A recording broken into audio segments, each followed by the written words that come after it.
Buenas noches, profesor. Buenas noches, compañeros. Bueno, ya nuestro grupo nos ha tocado el sistema nervioso simpático, entérico y parasimpático. Nosotros estamos conformados por Arone Ponce, Mari Carmen, Valdeón Chupingawa Eva, Condori Sanz Lucio, González Aguilar María, Lavado Contreras Lila, Urquizo Laura. Bueno, y hablaremos un poco de lo que es el sistema nervioso autónomo. Es el encargado de controlar las funciones involuntarias del cuerpo y también se encarga de regular las funciones vitales del cuerpo, ¿no? Eh, este sistema nervioso autónomo se subdivide en sistema simpático, sistema entérico, sistema parasimpático. Y bueno, y el tema que voy a exponer es el sistema nervioso simpático, ¿no? El sistema nervioso simpático es una subdivisión del sistema nervioso autónomo, el cual también pertenece al sistema nervioso periférico. Aquí hablaremos de los nervios que van a nacer, de los nervios espinales, y que se van a ir diversificando en diversas ramas, y van a ir inervando diversas estructuras a lo largo de todo el cuerpo. El sistema nervioso simpático se encarga de activar la respuesta del organismo ante el peligro, como correr, esconderse, luchas, ¿no? En este sistema es conocido también como de lucha o huida. Las funciones del sistema nervioso simpático, vamos a hablar de algunas funciones vitales del cuerpo, como las glándulas salivales o serostomía, la dilatación de la pupila o midriasis, el corazón, por lo mismo del susto y todo eso, aumenta su ritmo cardíaco formando una taquicardia, ¿no? La reproducción masculina es la eyaculación, y aquí en el caso de que la mujer estimula el orgasmo. Para relajar los bronquios, para que podamos ventilar con más aire y así disminuir el proceso de la digestión, llamado también peristaltismo. Bueno, lo que necesitamos es que se nos active toda la musculatura y los reflejos. Por eso se va a segregar hormonas como la adrenalina para conseguir esos estímulos y nos aumente esa frecuencia cardiorrespiratoria de bronquios para conseguir más oxígeno y más sangre para poder hacer frente a esa situación de lucha o de huida. Bueno, las características del sistema nervioso simpático en forma general funciona a través de neuronas interconectadas, consideradas dentro del sistema periférico, aunque hay otras del sistema nervioso central. Las neuronas simpáticas o preganglionares se encuentran en la médula espinal. Se comunican con las neuronas simpáticas postganglionares que se encuentran en la periferia. Esto lo hacen a través de los llamados ganglios simpáticos, dentro de los cuales ocurre la sinapsis química entre ambos tipos de neuronas. Bueno, y a continuación mi compañera continúa con la exposición. Gracias. Buenas noches. Continuando con la exposición, voy a hablarles sobre los receptores adrenérgicos del sistema nervioso simpático. ¿A qué nos referimos con receptores? En este caso, neuroreceptores. Son las proteínas encargadas de enviar y detectar neurotransmisores, que a su vez son sustancias químicas que permiten la comunicación entre neuronas. Y adrenérgico es un adjetivo que se utiliza para nombrar a las neuronas que son activadas o segregan adrenalina y también a los neurotransmisores o drogas que estimulan algunos nervios simpáticos. Este tipo de receptores neuronales interactúan con las catecolaminas del sistema nervioso. Recordemos que las catecolaminas son hormonas producidas por las glándulas suprarrenales que se encuentran en los riñones. Estas hormonas se liberan en el cuerpo en respuesta al estrés físico y también emocional. Pero volvamos a los receptores adrenérgicos. Estos están implicados en varias funciones del sistema nervioso simpático, el cual implica respuestas de lucha o huida. Todos estos receptores neuronales son metabotrópicos, acoplados a la proteína G. Los receptores adrenérgicos, como podemos observar en la gráfica, son de dos tipos. Por un lado tenemos los alfa y por otro tenemos los beta. Dentro de esta clasificación también se dividen en subtipos. Tenemos el alfa 1 y el alfa 2. Y en el caso del beta, tenemos el beta 1, beta 2 y beta 3, de acuerdo a la respuesta que producen y a la activación de diferentes medicamentos.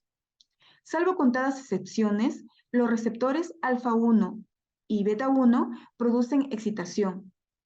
En el caso del alfa 2 y beta 2, inhibición. La noradrenalina, o también conocida como norepinefrina, estimula más intensamente a los alfa que a los beta, mientras que la adrenalina los estimula a ambos de manera potente.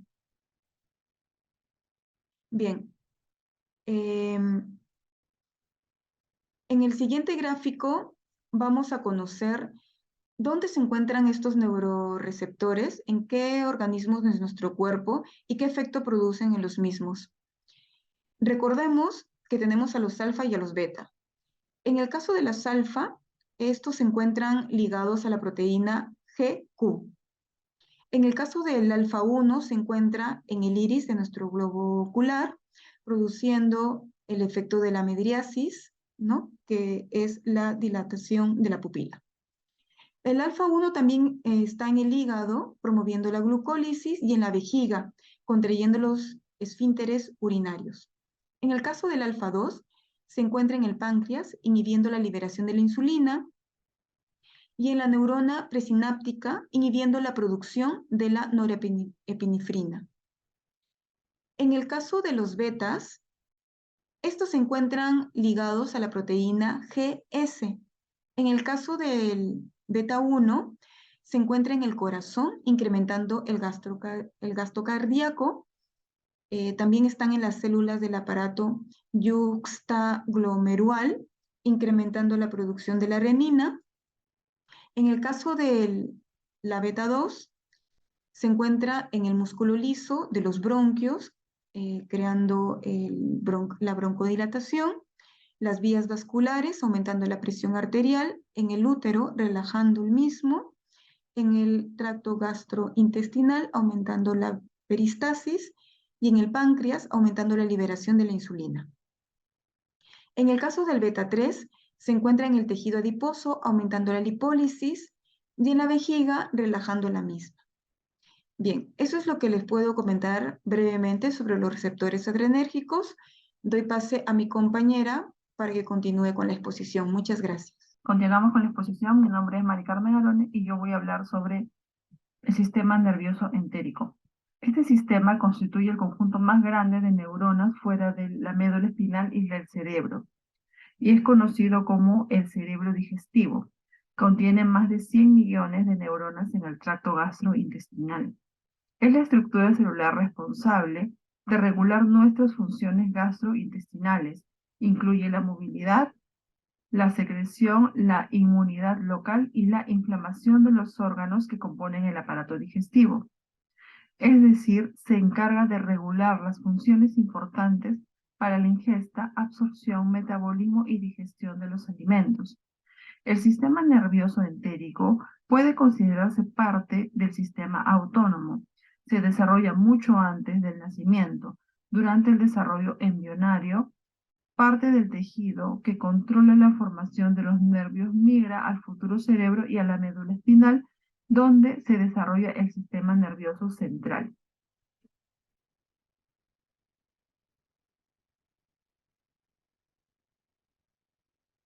Continuamos con las características. En el sistema nervioso entérico se localizan millones de neuronas, neurotransmisores, virus y bacterias. Todos estos elementos regulan nuestro bienestar y nuestra salud.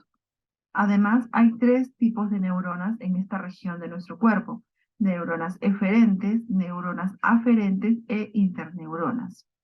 Los neurotransmisores que regulan los procesos de este conjunto de fibras nerviosas son la aceticolina, la noradrenalina y la adrenalina. Además, al igual que el propio sistema nervioso, el sistema entérico sintetiza serotonina, dopamina y opiáceos para el dolor. Todo ello hace que a menudo se le conozca también como nuestro laboratorio químico. Además, debemos tener en cuenta que el sistema nervioso entérico determina, por ejemplo, qué enzimas digestivas son las mejores para descomponer cada alimento. Supervisa incluso la acidez, favorece el movimiento intestinal e incluso supervisa el nivel de nuestras defensas. Se sabe incluso que es capaz de detectar si hay alguna bacteria en la comida ingerida y, de ser así, favorecerá procesos como el vómito o como la diarrea. Continuamos la exposición con mi siguiente compañera. Siguiendo con la exposición, vamos a hablar sobre la composición del sistema nervioso entérico. Tenemos que las neuronas aferentes intrínsecas primarias regulan las funciones fisiológicas del tubo digestivo, transmitiendo la información a otras neuronas. Las neuronas motoras inervan las capas musculares del tubo digestivo, vasos sanguíneos y las glándulas. Las interneuronas son las encargadas de integrar la información generada por las neuronas aferentes intrínsecas primarias y de enviar la información a las neuronas motoras. También tenemos las neuronas intestinófugas. Sus cuerpos celulares se hallan en el plexo mientérico y envían prolongaciones fuera del tubo digestivo y forma sinapsis formando el ganglio prevertebral.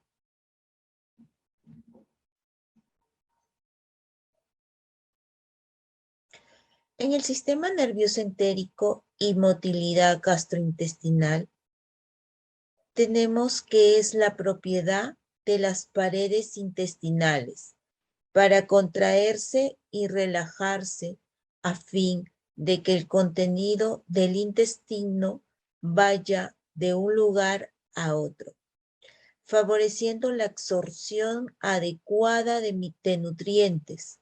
Las estructuras involucradas para realizar esta función son sistema nervioso entérico, plexos nerviosos como el submucoso y el mientérico, las capas musculares, circular y longitudinal y las células intersticiales de Cajal. Gracias, profesor. Buenas noches, profesor.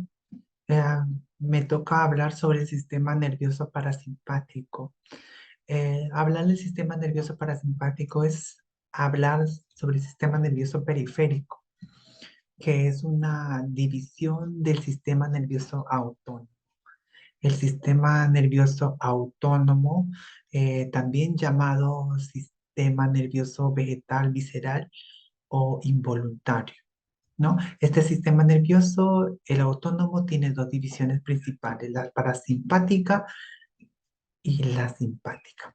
Le voy a explicar sobre esta última, la parasimpática, ¿no? El sistema parasimpático controla los procesos corporales durante situaciones ordinarias. Habitualmente se dedica a conservar y restaurar. También se activa en el reposo, en la restauración, el descanso y la digestión. Su función principal se encarga de restaurar las condiciones normales previas a la situación de estrés. Están siempre en funcionamiento inhibidas o activadas dependiendo del momento del día y de la condición fisiológica de las necesidades de nuestro organismo. En la siguiente PTT vamos a ver la reacción que provoca en los sistemas del cuerpo. En el sistema visual miosis, la constricción de las pupilas. En el sistema cardíaco provoca la disminución de la frecuencia cardíaca, bradicardia. En el sistema digestivo estimula la musculatura lisa de los intestinos promoviendo la peristalsis. Además, también promueve la secreción de las enzimas digestivas por el páncreas. En el sistema respiratorio, la división parasimpática provoca broncoconstricción y aumento de las secreciones bronquiales. En el sistema genital masculino, la estimulación provoca la erección y en el sistema genital femenino, la erección del clítoris. También en el sistema excretor facilita la micción u orina gracias a la estimulación de la contracción del músculo detrusor y a la relajación del esfínter interno de la uretra. Los tipos de neuronas del sistema nervioso son dos, ¿no? En el sistema nervioso parasimpático participan pares neuronales. Cada par está compuesto por una neurona preganglionar y otra neurona postganglionar que se comunican por sinapsis en los ganglios parasimpáticos. En los ganglios donde ocurre la sinapsis entre los terminales axónicos de las fibras preganglionares y de los cuerpos celulares de los postganglionares están muy cerca de los órganos blancos. Estas neuronas son colinérgicas, al igual que los preganglionares, dado que segregan acetilcolina para controlar la función de sus órganos blancos. Este neurotransmisor, secretados por las fibras preganglionares y postganglionares, estimulan los receptores muscarínicos y nicotínicos. Las neuronas preganglionares forman las fibras preganglionares parasimpáticas, que son fibras derivadas del sistema nervioso central dedicadas al central parasimpático, ¿no? Las neuronas preganglionares derivan también de algunos núcleos del tronco encefálico en el cerebro y de los segmentos sacros S2 y S4 de la médula espinal. Los nervios craneales que participan en el sistema nervioso parasimpático son el nervio oculomotor, tercer paracraneal, el nervio facial séptimo paracraneal, el nervio glosofaringeo, noveno paracraneal, y el nervio vago, décimo paracraneal. Los nervios sacros inervan el recto y la vejiga. También inervan los genitales. En la próxima diapositiva le van a hablar a mis compañeros lo siguiente. Gracias. Buenas noches, profesor. Siguiendo con la exposición de mis compañeras, yo voy a tocar el tema de los receptores colinérgicos, los cuales están subdivididos por los receptores muscarínicos y los receptores nicotínicos. Antes de profundizar sobre estos receptores, tengo que mencionar a un neurotransmisor, a un éster, llamado la acetilcolina, el cual está conformado por dos grupos. Por un lado está la porción de acetil y por otro lado está la porción de colina. Acá en esta PPT observamos el corazón, ¿cierto? Envuelto por una membrana llamada pericardio. Y acá se pueden ver las venas, las cuales irrigan sangre, que a su vez llevan oxígeno y nutrientes a los órganos vitales. Y a su costadito está el RM2. ¿Qué es el RM2? El RM2 es un receptor de tipo par que pertenece a los receptores muscarínicos, porque los receptores muscarínicos están conformados por 5 receptores, están clasificados por 5: el M1, el M3, el M5, los cuales son impares, y el M2 y el M4, los cuales son llamados pares. Otra cosa interesante que hay que mencionar es que la activación de los receptores colinérgicos disminuye la contracción del corazón, es decir, el inotropismo, y disminuye la frecuencia cardíaca, o sea, el cronotropismo. Aquí vemos, por ejemplo, los receptores muscarínicos, los cuales se denominan así porque son activados por la muscarina. Y la muscarina es una toxina que producen ciertos hongos. En la siguiente PPT nos encontramos con los receptores nicotínicos, que son denominados así porque se activa con la nicotina. Son receptores de tipo ionotrópico es decir, que van a favorecer el pasaje de iones al interior de la célula y ejercen una respuesta más rápida en comparación de los receptores muscarínicos. Más abajito observamos que está el Na, el Ca y el K, los cuales son el sodio, el calcio y el potasio. Y los he mencionado en la PPT porque, por ejemplo, dos moléculas de acetilcolina generan una reacción bioquímica y esta reacción produce la apertura de canales de sodio, canales de calcio y canales de potasio. La proteína G, que la mencionó Laura anteriormente, actúa como principal transductor de señales. Muchas gracias, buenas noches.